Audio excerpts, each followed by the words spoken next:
Hello and welcome to Physics Mafia. Today we are going to discuss problem number 1.12 from Rhodo-Hitler series.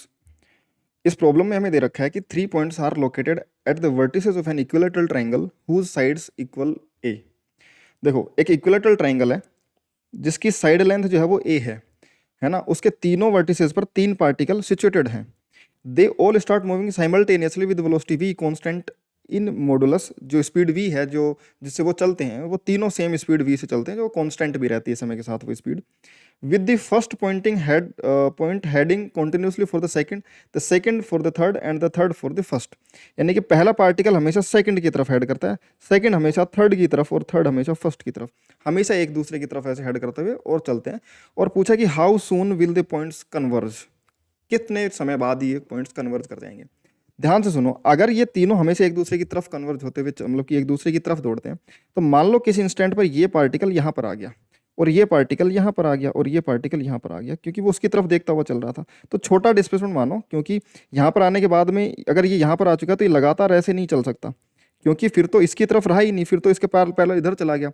जैसे वो यहाँ पर पहुँचेगा तो अब ये अपनी डायरेक्शन इधर की तरफ कर लेगा और ये अपनी डायरेक्शन ऐसे कर लेगा और ये अपनी डायरेक्शन ऐसे कर लेगा। फिर ये यहाँ पर पहुँचेगा, ये यहाँ पर पहुँचेगा और ये यहाँ पर पहुँचेगा चलते हुए। फिर वो ये इसकी तरफ आएगा ऐसे, फिर ये इसकी तरफ जाएगा, फिर ये इसकी तरफ, फिर और आगे आएंगे तो ये इसकी तरफ, फिर ये इसकी तरफ, ये इसकी तरफ, और ऐसे ये ट्रायंगल छोटा होता जाएगा होता जाएगा होता जाएगा और ये कहीं ना कहीं बीच में इस ट्रायंगल के मिलेंगे। तो जिस भी इंस्टेंट पर ये मिलेंगे ये तीनों बराबर बराबर चलेंगे हर इंस्टेंट पर, क्योंकि तीनों की स्पीड सेम है।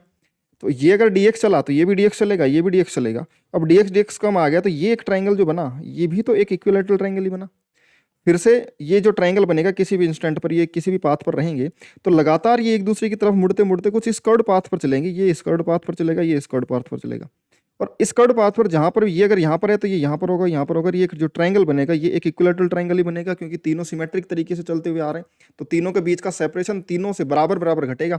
अगर ये वाली साइड 1 मीटर कम होगी तो ये भी 1 मीटर ही कम होगी, ये भी 1 मीटर ही कम होगी, क्योंकि तीनों तरीके से सिमिलर मोशन हो रहा है तीनों डायरेक्शन से।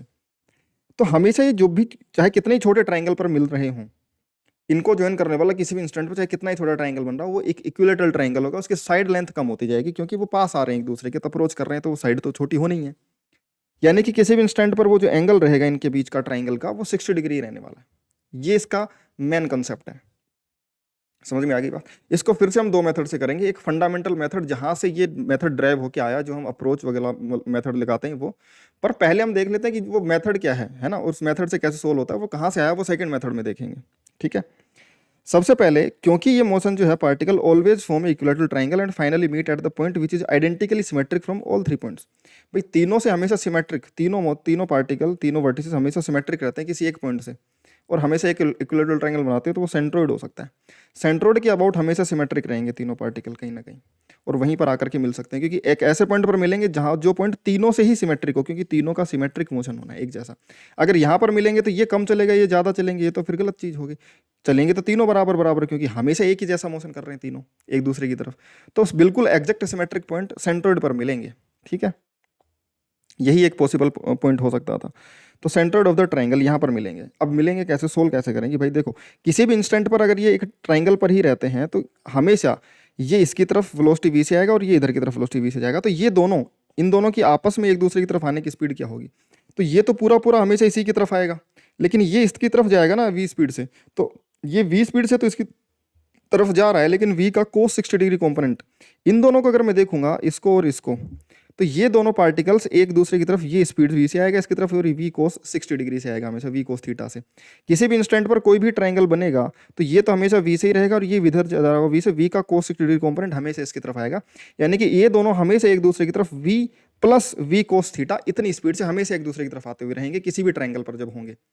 सेम चीज इन दोनों के लिए होगी, क्योंकि ये v से आएगा और ये v का कोस थीटा कंपोनेंट इसकी तरफ आएगा, तो ये भी v plus v cos theta से एक दूसरे की तरफ आएंगे। सेम चीज इस तरफ होगी, जब ये v स्पीड से जाएगा और ये v का कोस थीटा कंपोनेंट इधर आएगा v कोस थीटा, तो ये भी v plus v cos theta से एक दूसरे की तरफ आएंगे। यानी कि तीनों की तीनों साइड्स, ये वाली साइड, ये वाली साइड और ये वाली साइड, ये तीनों की तीनों side v plus v cos theta की रेट से कम हो रही होगी।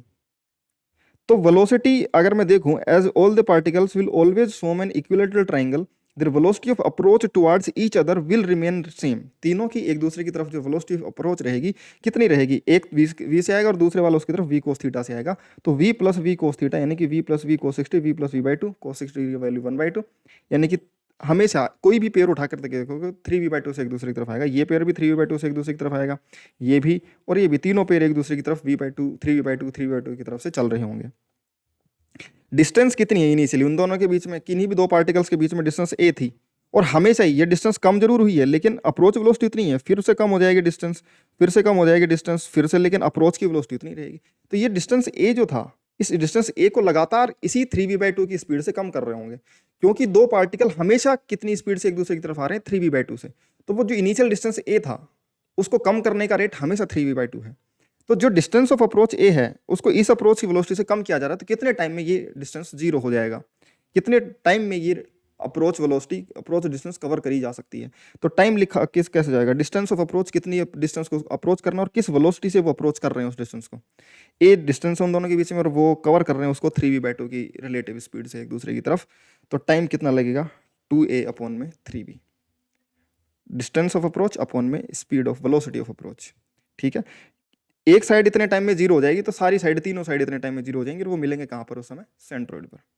ये तो वेलोसिटी ऑफ अप्रोच का मेथड था।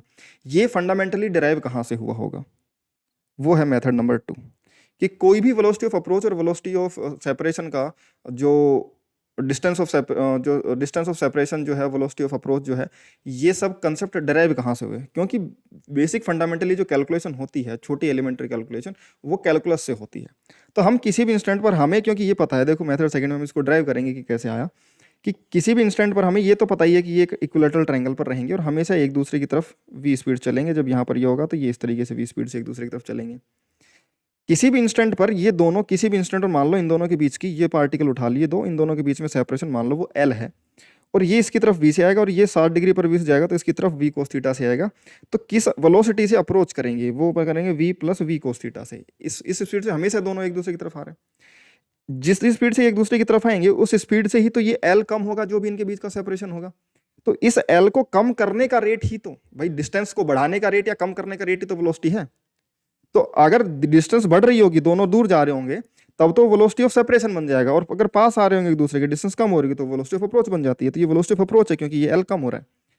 L जो है, L की वैल्यू कम हो रही है तो इसका रेट ऑफ चेंज नेगेटिव होगा। कोई भी क्वांटिटी अगर कम हो रही है तो रेट ऑफ चेंज नेगेटिव, बढ़ रही है तो rate of change positive.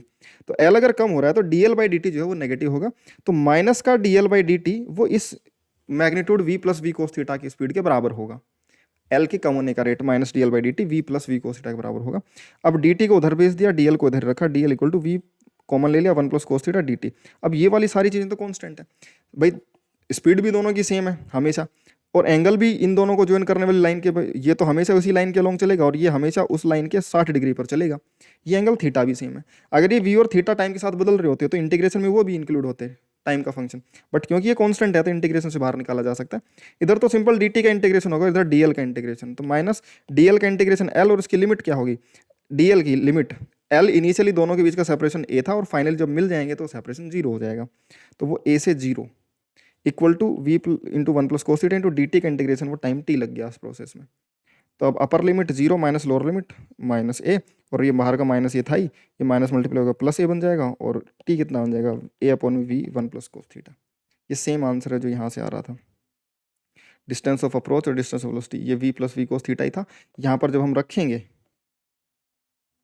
v cos theta की वैल्यू cos थीटा हाफ, तो a अपॉन 1 प्लस 1/2 वही 2a/3v, यहाँ से भी आंसर बनेगा। ठीक है, तो आई होप कि ये सेकंड मेथड तुम्हें ज़्यादा इंटरेस्टिंग लगा होगा, ये ज़्यादा फंडामेंटल है।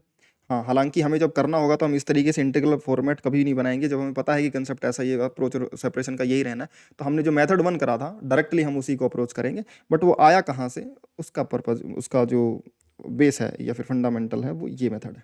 ठीक है, तो बाकी मिलते हैं यार ऐसे इंटरेस्टिंग सॉल्यूशंस के साथ में, नेक्स्ट क्वेश्चन के सॉल्यूशन के साथ में। तब तक के लिए बाय।